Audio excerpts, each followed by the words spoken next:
Hello and welcome to IszyMedia. My name is Israel Ajayi. So today we are in After Effects, and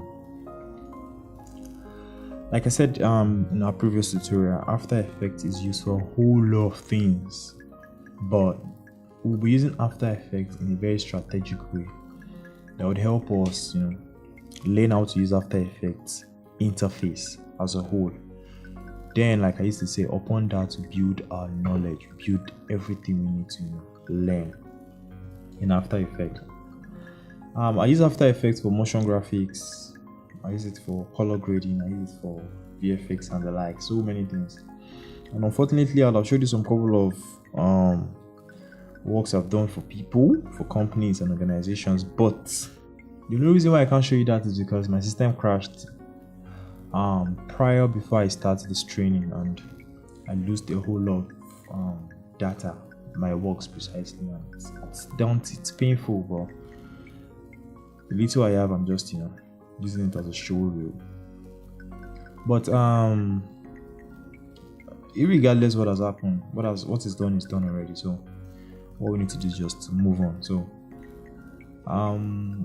in our previous tutorial, I was a bit fast. I was even too fast though, but I believe if you don't understand anything, you'd always send me a message so that I can recap or probably take something over again. And better still, you can also rewatch the video a couple of times and you'll understand one or two things about it. Because in our previous tutorial, I really covered so many things. It might look very fast, but I covered a whole lot of things, and if you know those things, at least if you can master them, you can do magic. So let's jump into After Effects and see what we have for today. Yes, here we are in After Effects.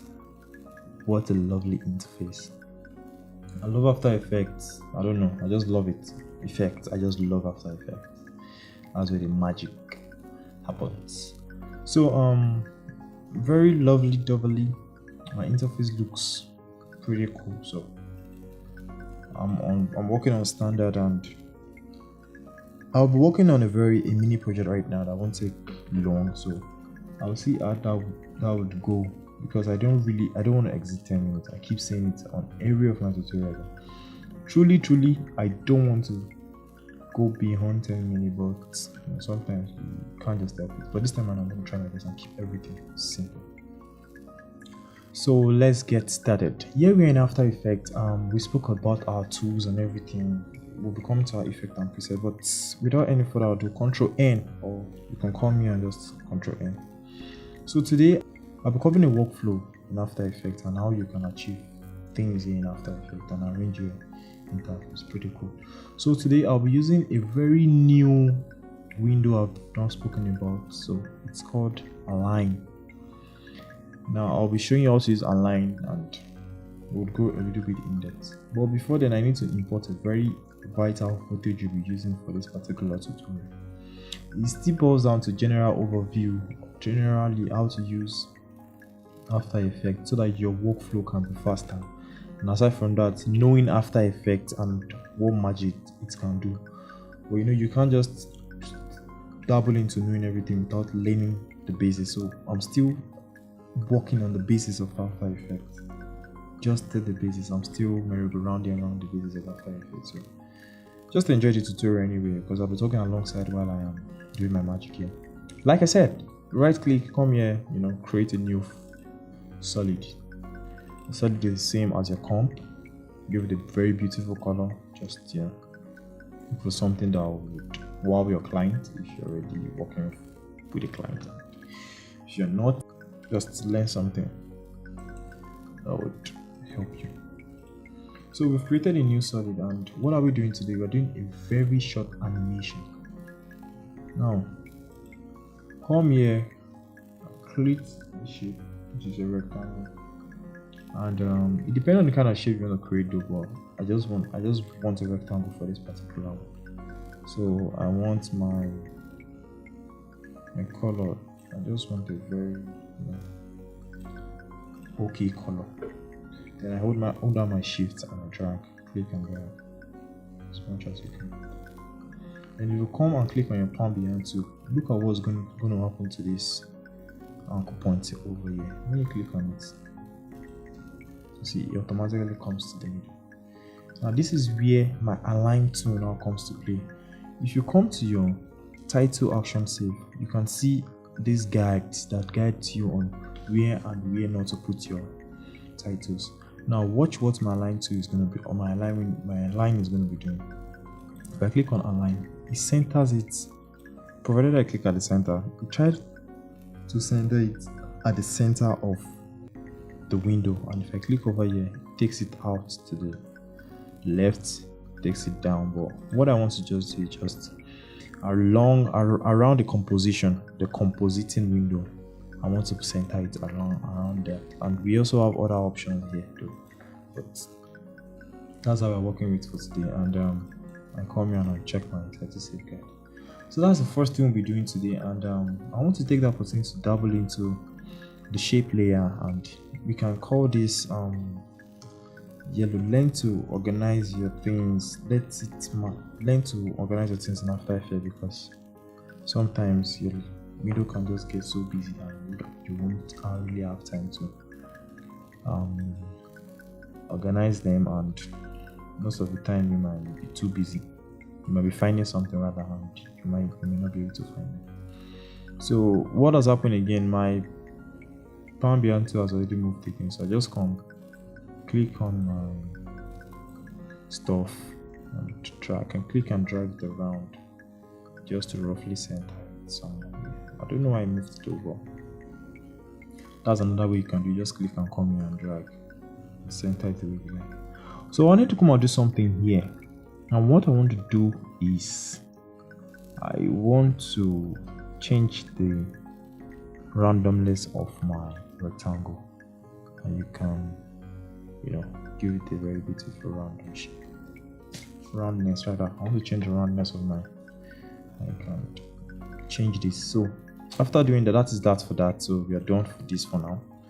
The next thing we'll be doing is importing this very beautiful logo. Now it's a bit too big, so if you want to change things here, I think I don't know if I've said it in my previous tutorial. If you press S, you can scale. If you press T, you can reduce your opacity. If you press P, you can change the position, and so on and so forth. So but for now, let's just keep this in our head. Our S, T and P, those three things you shouldn't forget. So when you click on S, when you press S rather, or for example you come down here, you see you have a whole lot here, but shorter the better. S, then I reduce the scale I reduce it by 30. It fits perfectly into this thing, but I still want it to go down a little bit more, so I can just roughly come here and do it the way I want to do it. I'm cool with this. I can also center it the same way I centered it earlier. I just come to my line, so I just center things through. Now this is the very first step, and I hope you understand what I have just done. And if you don't understand, please replay the video and watch it with your inner eye. So now I turn them to 3D, I make them 3D layers. So when I click on them, I have a freedom to do whatever I want to do in 3D space. But for now, I'm going to shut down the eye of my logo, and let's work with just this layer below. Now I hit my selection tool. Don't forget, you can also press V to make it snappy. So now I want to work with something new. Now after you change your layer to 3D, you would have more options like your transform and material options come and like. When you come to your transform, you have more options aside from your scale, position, anchor point, and opacity. You have your rotation, X rotation, Y rotation, and Z rotation. What those one means is just you can rotate in Z space. For example, I can rotate in my Y space, my X space, and my Z space. Now if I come to my X, you can see I'm rotating X on the X platform. And now if I come to my Y, and if I come to my Z, I'm simply going to undo that for now. So now I'll be taking a little bit of animation at the same time too, because animation is key when it comes to VFX generally, even motion graphics too. So I drag my timeline indicator to somewhere around here and I press N. Now what does N? N just shorten the whole work area. Now I right click on it and come to trim, come to work area. When I trim come to work area, it automatically deletes the remaining seconds I have that I don't really need. So now I come to the space of 7 seconds and I want to rotate in the Y axis. So what I just simply do is just go to the place where I want my animation to stop and just start my keyframe, and I come back in time, like maybe two seconds before that. Okay, then I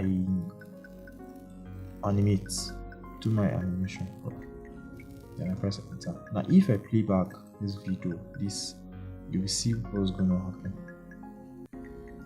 It's very slow though, but it does not matter. For now we are okay with it, you understand? Now a very simple short way to just animate anything and bring things to life. Now don't forget we have this already before, and if you notice, they are no longer in sync anymore. They're just we have the logo standing alone and we have the background to stand alone. So what I will simply do is just come over here and change my view to either right or left. Anyone is okay with you, provided you know what you're doing. You can even make it on the top or something. So over here I have you can see my Z and you can see my Y. Now the Z means what? The depth. The Y is the height and the X is the length, depending on your project. It can be any hour, any project. So now for now I'm going to push my logo a little bit forward in Z space. Now if I come to my view, we should have our logo behind, which is not what we want to do before though, but that was actually, I won't call it a mistake. It's not a mistake. So let me just quickly undo that so that we can move forward. We go back to our right. Now if this is on the left, you have to bring it out like this, you understand? But since you're working with the right originally, let's just stick with the right. Then move this one forward. This is okay though. Then come to our active view. Now we have our logo in front. Now if you cannot see the color of the logo very well, let me just change it by adding a few. Let me add a few to it so that we can see it properly. You can see it very well now. So let's just leave it like this for now so that we will all see it properly. So now, what's the next thing you need to do? You want to animate this logo to go alongside with it. Now, this tool, I said I'm going to talk about it in our previous tutorial. Now, this is an opportunity for you to talk about this thing. Now, this is what we call the pick wick tool. And what this does is just it tries to imitate what the other layer might be doing, or what you link it to. The layer you linked it to, it tries to imitate what it does. I don't know if you understand what I just said, but you can just go search, check online and know and see what pick wick is meant to do, or what pick wick does. So now I'm going to pick wick my logo layer to my yellow background, and let's see what happened. For now, there's a mistake already here. It's okay. Now I pick wick my logo layer to my yellow background, and boom. Now I have done this already. Now don't forget, if you press U, you can see your keyframe, and if you press U, you would see a whole lot of information concerning that layer. But U only will just give you the keyframe alone. Do you understand what I just said? Did you understand me? Do you understand me? Okay. Now let's move further because there's no time. Time is not on our side, and this is already over 12 minutes. So if I preview this now, you see what's going on. You can see how the logo and everything animated together. That is a very beautiful intro into the world of motion graphics, animating things and getting to know how animation works in After Effects and just a grasp. You can do a whole lot of things. For example, I can ease them, and I can make it more fluid by just alighting on this, right click and just keyframe assistant, easy ease, and it plays even much more smoother. It started slow, become fast, then it became slow once more. That's that. So that's just a little sneak peek on what you can do on After Effects and what you should get to know on After Effects, because you just need to know those basics, like what your rotation tool is, what your opacity is. We added few to our work today. We see how we can change our overall color straight up by using adding few. And that's a little bit about that. We added our align window to it, which we'll be working with constantly. And in our next video, I'll be talking about some plugins you just need to have so that your life can be so easy when you're working on After Effects, because you won't always want to just keep clicking on this place and dragging your tools to the center and the likes. But I might be adding it in the description below in our next tutorial, all those plugins you need to just have and get familiar with. So that is that for now, and I hope you understand what you've learned today. And if you don't, you can always go back to the videos to just take a look at it and get familiar with it. If you still don't understand, you can drop a comment or something below so that I can read and see what I can do about that. So that's that for now. I would really appreciate it if you like this video. Subscribe to this channel, because there's a whole lot of tutorial that will come in as time goes on. After this first 3 months of awesome tutorials, there's a whole lot that will be coming in, because we'll be exploring the world of filmmaking bit by bit. I'm so happy to always have you guys around to listen to all the things I say. Sorry I did not really make jokes in this tutorial. I don't really know why. Probably it's just my mood, but hopefully next time I'll make you guys laugh. So until next time, my name is Israel Ajayi.